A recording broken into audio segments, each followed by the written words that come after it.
Assalamualaikum warahmatullahi wabarakatuh dan selamat sejahtera cikgu ucapkan kepada semua pelajar kelas 4 IF. Baik, sebelum cikgu mulakan kelas, cikgu akan perkenalkan diri cikgu dulu. Nama cikgu Nurlina binti Zainal dan cikgu akan mengajar kamu bahasa Melayu untuk tingkatan 4 dan nanti untuk tingkatan 5. Okey, untuk bahasa Melayu selalunya cikgu akan ambil untuk 2 tahun lah sampai kamu SPM tahun depan. Baik, mungkin sebelum ni Cikgu Ismawati belum berikan apa lagi taklimat. Okey, taklimat mengenai format, taklimat mengenai apa yang kamu nak belajar dalam tingkatan 4. Seterusnya untuk kamu ambil SPM nantilah. Okey, jadi untuk itu hari ini cikgu akan ceritakan kepada kamu tentang format pentaksiran. Okey, format pentaksiran sijil pelajaran Malaysia. Kalau macam kamu adalah calon untuk tahun 2022. Kamu adalah batch kedua yang akan ambil format baru SPM. Okey, dalam format baru SPM ni dia mengikut kurikulum standard sekolah menengah iaitu KSSM yang baru. Dan ada beberapa perubahan lah. Mungkin ada beberapa perubahan daripada calon SPM 2020. Okey, calon SPM 2020 yang hari ni yang ambil exam ni adalah calon terakhir yang akan ambil exam format lama. Okey, jadi kita akan tengok okey apa yang kamu nak kena belajar dan apa yang kamu nak jawab nanti. Okey. Baik, untuk bahasa Melayu kod dia adalah 1103 untuk SPM. Okey, seperti yang kamu lihat dalam skrin ni. Okey, kita akan pergi kepada format terus. Okey. Kalau dari segi pembelajaran tu semua sama saja. Kamu akan tetap juga belajar kemahiran mendengar dan bertutur, kemahiran membaca, kemahiran menulis, kemahiran tata bahasa dan juga kemahiran seni bahasa. Okey, ada 5 kemahiran yang kamu kena ambil dan juga belajarlah. Okey, baik, kita lihat dalam skrin. Okey, seperti yang kamu lihat dalam skrin. Okey, cikgu besarkan sedikit supaya kamu boleh nampak. Okey, baik. Yang pertama kita akan lihat kamu akan ambil 4 kertas. Okey. Kamu tengok kertas 11103 palang 1, kertas 21103 palang 2, kertas 31103 palang 3 dan kertas 41103 palang 4. Ada 4 kertas yang kamu akan ambil sama macam PT3 sebenarnya, tapi kamu tak ambil PT3 kan? Okey, so bila kamu tak ambil PT3, dia lebih kurang sama macam PT3. Ada kertas 1, kertas 2, kertas 3 dan juga kertas 4. Tapi untuk PT3 kita tak ada ujian kita ada ujian bertutur juga. Okey, dan juga ujian mendengar. Okey, kertas 1 ujian bertulis, kertas 2 ujian bertulis juga, kertas 3 ujian bertutur dan kertas 4 adalah ujian mendengar. Sebab tu kita ada kemahiran mendengar dan juga bertutur untuk kertas 3 dan kertas 4. Kemudian kemahiran membaca dan menulis, kemahiran tata bahasa dan juga kemahiran seni bahasa 4 ni untuk ujian bertulis kertas 1 dan kertas 2. Okey, baik, kita lihat pula kepada jenis item. Okey, terconteng pula kat situ. Okey, jenis item untuk kertas 1 subjektif respon terhad dan juga subjektif respon terbuka. Apa dia ni? Okey, kalau dalam kertas PT3 respon terhad ni macam soalan berdasarkan bahan rangsangan lah. Dia bagi kamu mungkin gambar, dia mungkin bagi sajak ke pantun ke, ulanglah pada dia nak bagi apa bentuk pun. Okey, untuk soalan SPM kamu kena faham ada pelbagai jenis bentuk soalan. Okey, jadi soalan-soalan ini kalau untuk subjektif respon terhad ni dah nama pun terhad, jadi jawapan dia pun terhad. Okey, jawapan untuk dia sebenarnya soalan karangan. Karangan dia pun limit untuk jumlah patah perkataan. Dia ada had jumlah patah perkataan. Nanti cikgu tunjuk berapa jumlah had perkataan untuk soalan respon terhad. Manakala untuk subjektif respon terbuka, ini karangan yang panjang, tapi bukan macam dululah. Kalau dulu karangan panjang ni nak tulis 700, 800, 1000 patah perkataan pun boleh. Tetapi untuk subjek respon terbuka, dia kita tak boleh tulis panjang-panjang. Dia ada limit dia, dia ada had dia. Okey, berapa yang banyak yang kamu boleh tulis. Okey. Kemudian kita lihat pula untuk kertas 2, dia ada subjektif respon terhad dan juga subjektif respon terbuka. Apa dia subjek respon terhad? Dia bukan karangan, okey, tetapi dia lebih kepada soalan struktur. Okey, soalan struktur contohnya kalau macam bahagian Komsas, dia ada mungkin sajak dengan gurindam. Okey, kemudian dia bagi 4 soalan. 4 soalan tu meliputi 1 soalan maksud, 2 soalan berkaitan dengan petikan bahan tu yang dibagi, 3 soalan kebat. Soalan kebat memang adalah. Okey. Dan juga yang keempat adalah soalan penyelesaian masalah. Yang ini yang terbaru dalam SPM, soalan penyelesaian masalah. Okey. Kemudian kertas 3 ujian bertutur. Kamu akan ada 2 ujian bertutur. Okey. 1 ujian individu dan 1 lagi adalah ujian berkumpulan. Dia sama macam MUET tingkatan 6. Okey.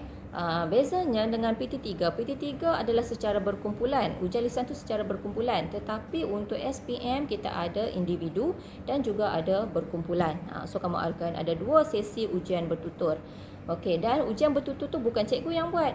Bukan cikgu sekolah ni yang buat, cikgu sekolah lain. Kau petak luar dia akan datang, dia akan nilai kamu dan cikgu cuma boleh bagi panduan dan cara. Dari nanti bila kita dah boleh belajar secara bersemuka, cikgu akan tunjuk okey cara macam mana kamu nak menghadiri ujian bertutur. Okey, dan untuk soalan kertas 4 yang ini yang biasalah cikgu okey, sebabkan kamu tak pernah ambil PT3. Okey, jadi kamu tak tahulah kan ujian mendengar macam mana kan. Okey, kita akan pasangkan audio. Bukan cikgu lah, okey. Sama jugalah cikgu luar, sama macam kamu ambil peperiksaan kan. Cikgu luar akan datang, pasang audio, kemudian kamu kena dengar dan jawab. Soalan dia lebih kurang dalam 20 lebih soalan, okey. Dan semua soalan itu soalan subjektif yang kamu kena tulis, okey. Bukannya soalan A B C D. Bukan soalan A B C D, tidak. Dengar apa yang dicakap, kemudian tengok soalan, kemudian jawablah. Okey. Tapi jawapan dia tak adalah panjang-panjang. Takat dalam 5-6 patah perkataan pun, itu maksimum lah. Kadang-kadang 1 perkataan saja, kadang-kadang 5 perkataan, macam tu. Kena dengar betul-betul dan kemudian jawab. Okey, baik, seterusnya kita lihat pula bilangan soalan. Okey, bilangan soalan untuk kertas 1 dia ada 2 bahagian. Dia ada bahagian A dan juga bahagian B. Sama juga maksud dengan karangan A dan juga karangan B lah. Okey. Bahagian A, 1 soalan berdasarkan kombinasi pelbagai bahan rangsangan. Kombinasi bermaksud dalam bahan dalam soalan tu mungkin dia ada petikan dan gambar, ataupun ada gambar dan juga sajak, ataupun apa-apa sajalah. Okey, dia ada mungkin panduan ke apa benda yang kamu belajar dalam buku teks, semua okey, struktur dia sama. Dengan apa yang kita akan belajar dalam buku teks nantilah. Okey, jawab 1 soalan sahaja. Dia memang ada 1 soalan sahaja. Okey, dia tak ada pilihan. 1 soalan tu dan kamu kena jawablah. Okey. Kemudian kita akan lihat lagi untuk kertas 1 juga. Kertas 1 bahagian B. Okey, kertas 1 bahagian B ada 4 soalan esei. Nampak 4 soalan esei. Pilih dan jawab 1 daripada 4 soalan. Dia ada 4 domain nanti. Tak silap cikgu, domain pendidikan, domain kerjaya, domain ada lagi. Nanti cikgu akan tunjuk format dia. Okey, dia ada 4 domain. Dalam 4 domain ni kamu kena pilih 1 sahaja. Okey, kalau berbanding dengan soalan format lama SPM 2020 yang hari ni ambil ni, dia ada 5 kita panggil, tapi tak panggil domain, kita panggil 5 dimensi. Okey, dimensi diri, dimensi keluarga, dimensi negara, masyarakat, dimensi antarabangsa dan juga dimensi sastra. Okey, so sekarang ni semua tu dah tak ada. Kita bagi 4 sahaja domain. Okey, 4 domain ni dia akan bagi 1 petikan macam kata-kata something macam tu. Nanti cikgu tunjuk soalan dia. Okey, kemudian dia minta kamu jawab soalan tu lah, tulis karangan. Okey. Boleh faham untuk kertas 1? Okey, kita akan pergi pada kertas 2 pula. Okey, kertas 2 ada bahagian A.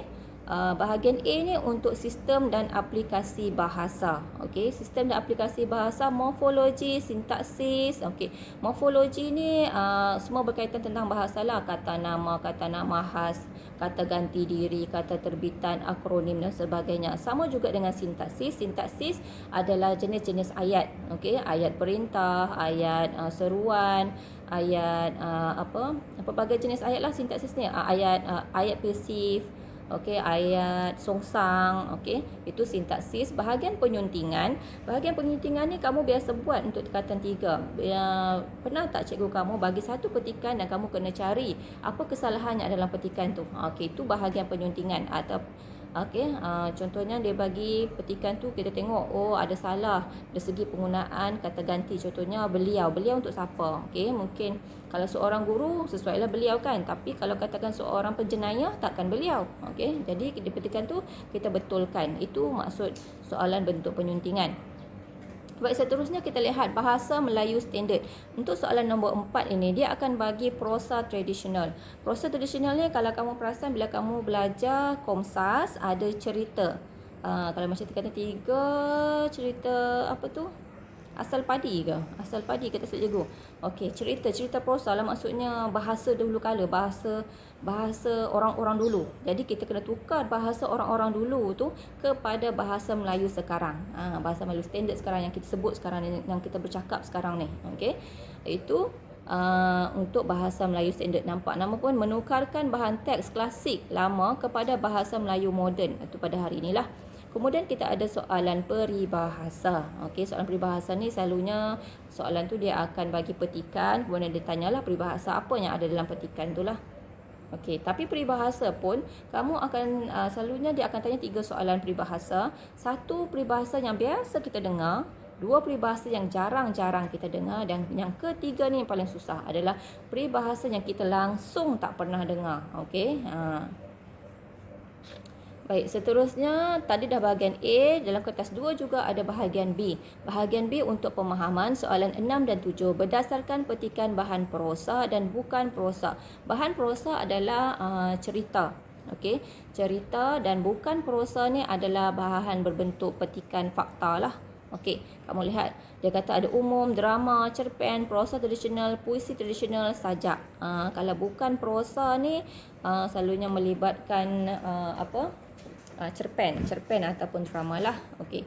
Untuk bahan prosa, puisi tradisional dan juga sajak. Puisi terbahagi kepada 2, satu puisi moden, satu lagi adalah puisi tradisional. Okey. Itu lain. Nanti itu kemudian kita tak belajar pun tentang genre-genre puisi sajak semua. Yang kita belajar adalah nak cari maksud dia, apa dia.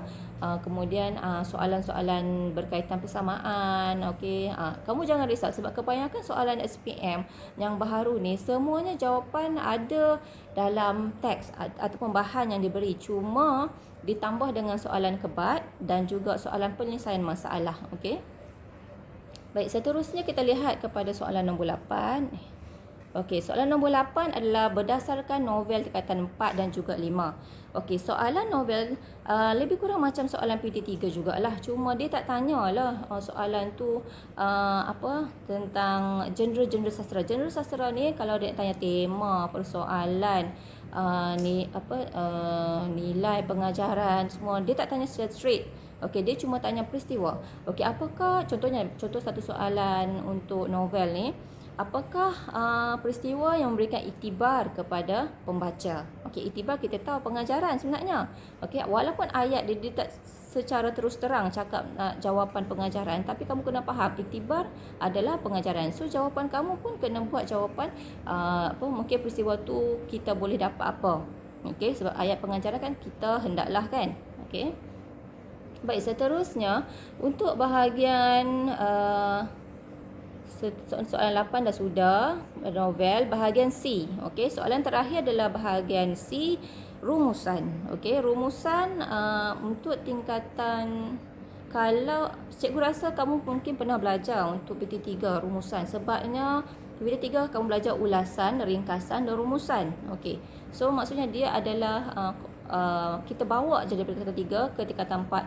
Bezanya untuk rumusan tingkatan 4, 5 ni, rumusan SPM, kalau untuk tingkatan 3 kamu kena cari satu fokus sahaja, tetapi untuk rumusan tingkatan 4, 5 kamu kena cari mungkin 2, mungkin 3 fokus dalam rumusan tu. Okey, so kita tak tahu berapa banyak maksudnya kita tak tahu dalam petikan itu ada banyak mana fokus. So kamu kena cari semua fokus itu, dan yang bestnya cuma isi tersurat sahaja yang ditanya, isi tersirat tidak. Okey, kalau sebelum ni rumusan kita kena untuk tingkatan 4, 5 kamu kena cari isi tersirat.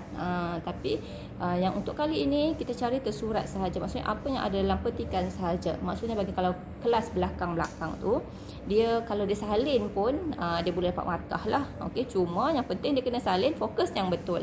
Kalau salah fokus, ataupun fokus kamu tak betul, salahlah jawapan kamu. Okey.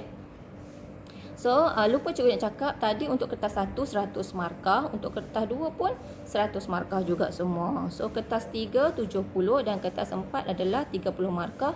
Jadi semua sekali 300 markah untuk SPM 2022. Okey.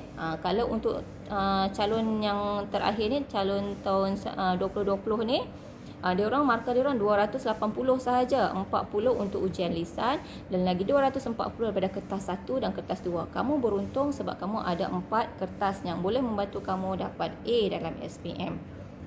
Okey, baik. Seterusnya kita lihat untuk kertas 3. Ujian bertutur. Okey, dia ada bahagian A untuk individu dan juga bahagian B untuk berkumpulan. Okey, bahagian A untuk individu, satu petikan bahan rangsangan yang disediakan untuk setiap calon.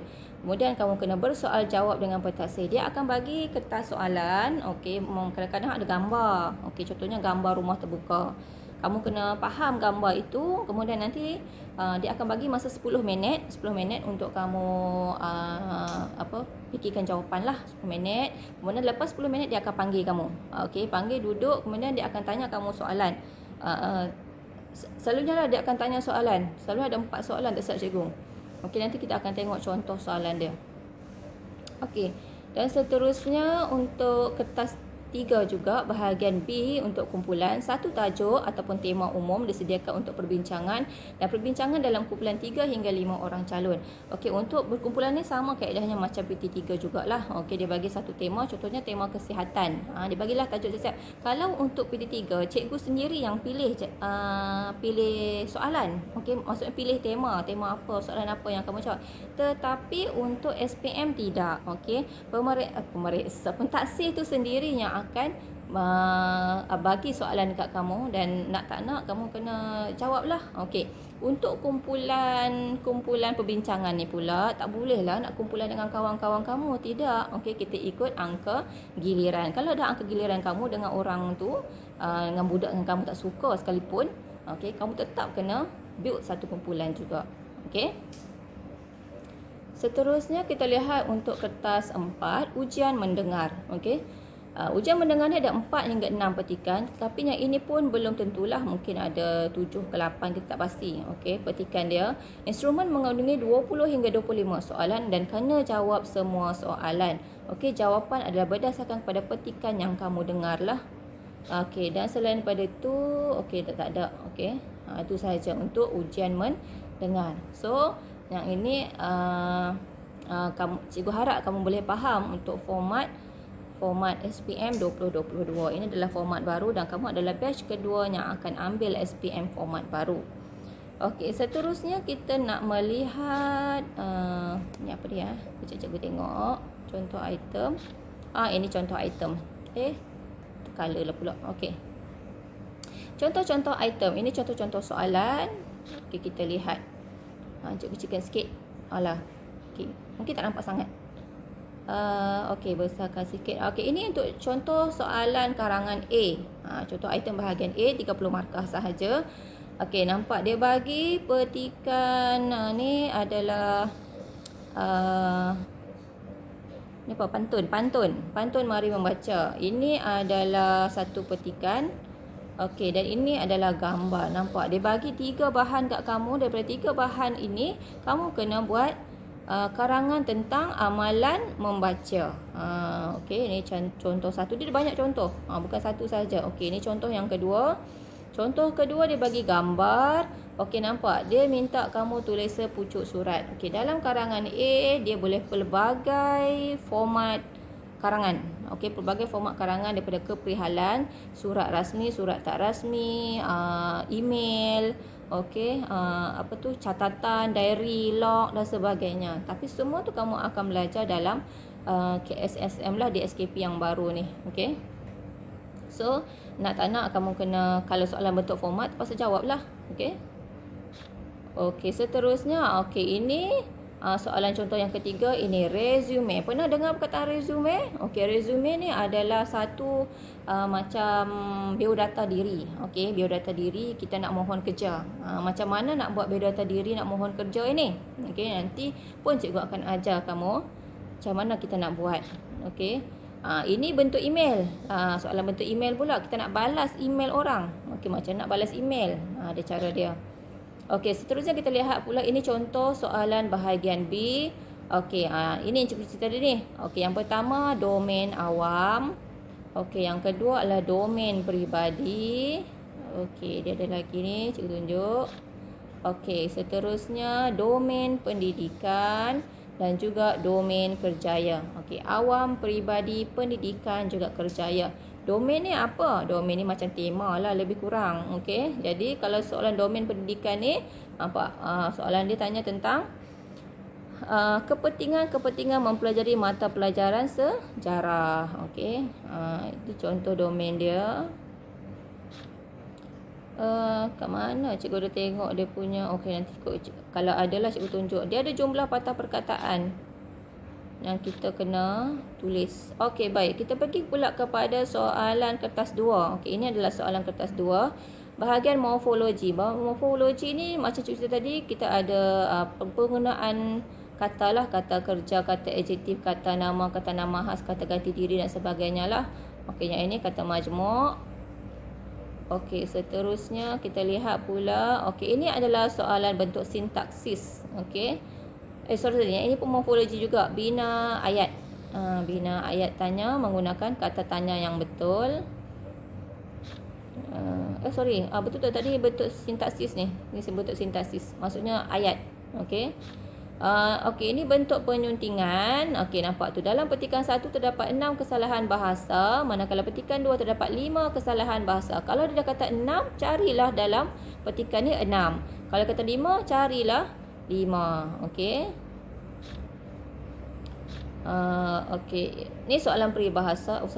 Cikgu dah terskip. Soalan ni soalan kesalahan bahasa. Okey, ni kesalahan bahasa. Okey, soalan peribahasa nampak. Selalunya sama terpulang lah. Kadang-kadang 2, kadang-kadang 3 peribahasa yang diminta. Ini soalan apa pula? Kosong ya.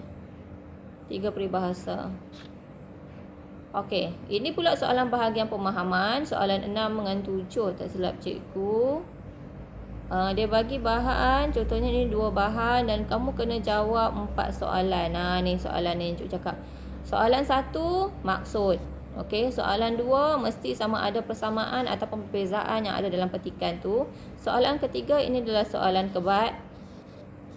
Okey, dan soalan keempat ni adalah penyelesaian masalah. Okey. Penyelesaian masalah.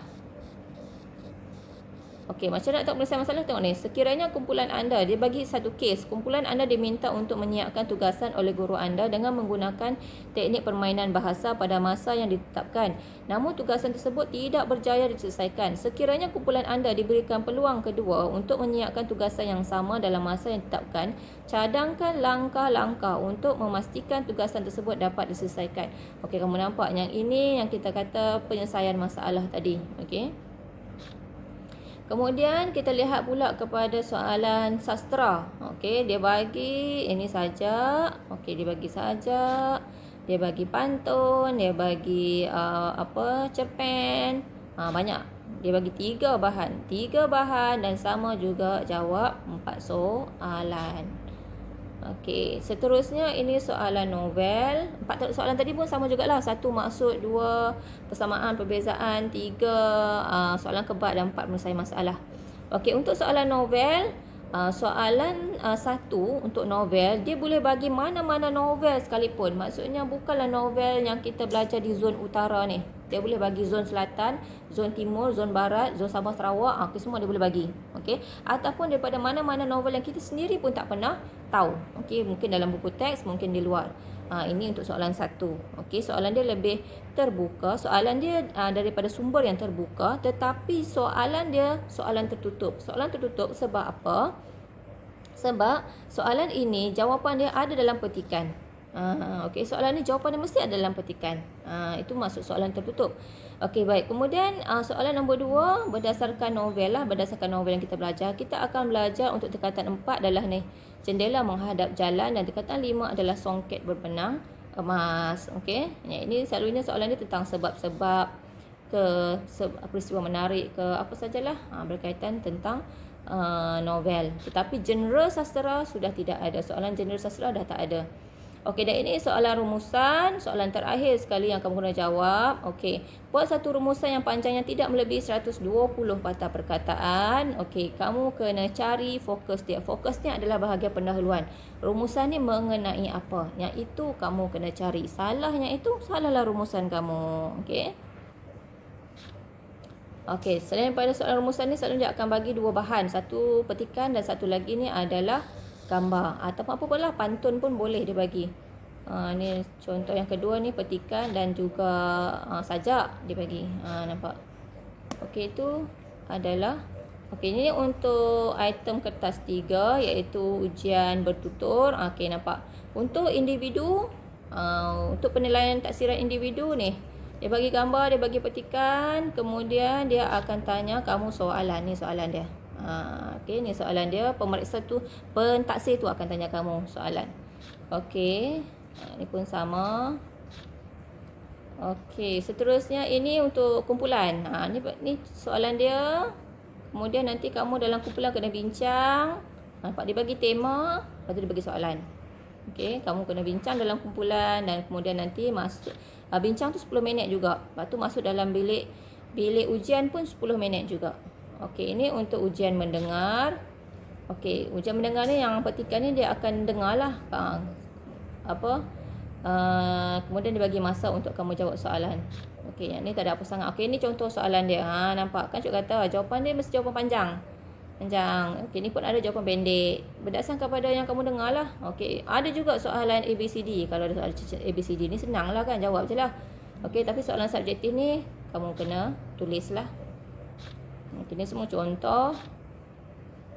Okey, habis. So, kamu dah faham dah hari ni kan apa bentuk dan format soalan yang kamu akan belajar untuk SPM. Okey, dan cikgu harapkanlah kamu berusaha lah daripada awal bersungguh-sungguh. Kamu akan ada dua pentaksiran. Satu PBD, pentaksiran bilik darjah, dan satu lagi adalah penilaian SPM lah. Dua-dua ni sama penting. Okey, dua-dua ni sama penting. Sebab tu kalau cikgu suruh minta kamu buat. Okey, sebab cikgu akan rekod dalam PBD.